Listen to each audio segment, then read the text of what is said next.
Though cold and often remote, the icy reaches of the Arctic, Antarctic, and other frozen places affect the lives of everyone on Earth. We start our tour in Antarctica.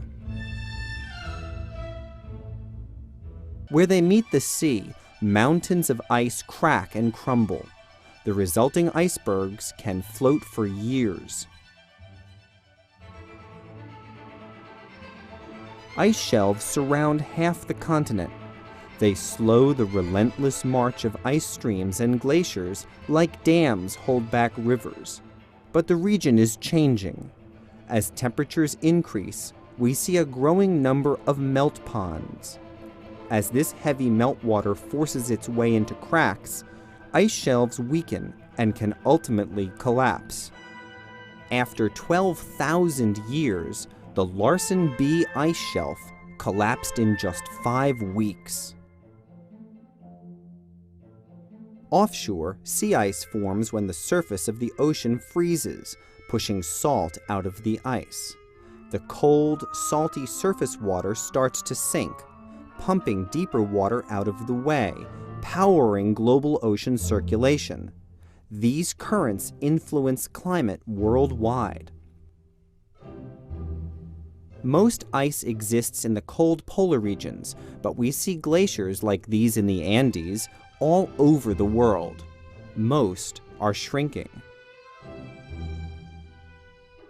Here in North America, millions of people experience the cryosphere every year.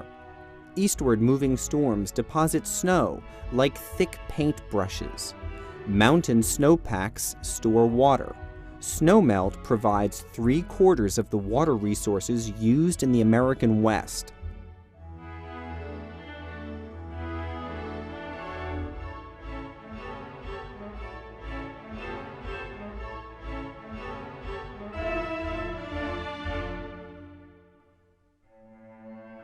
Substantial winter snows produced a green Colorado in 2003, but drier conditions the previous year limited vegetation growth and increased the risk of fires.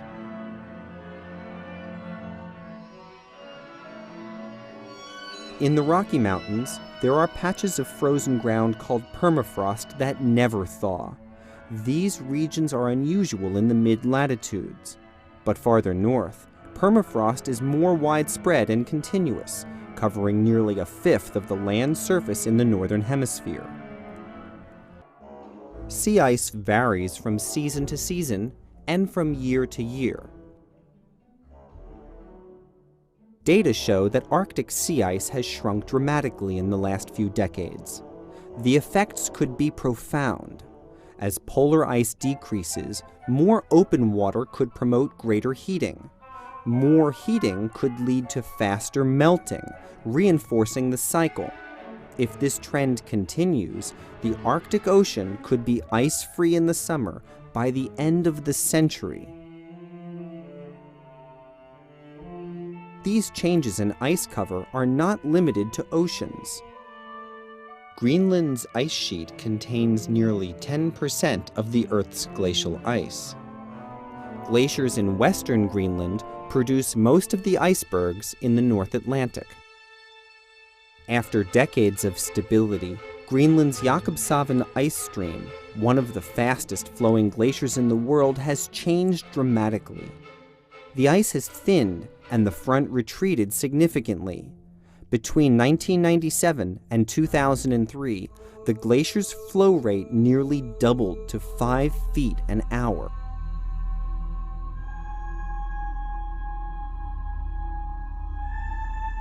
These are just some of the cryospheric processes that NASA satellites observe from space. Continued observation provides a critical global perspective as our home planet continues to change, day to day, year to year, and further into the future.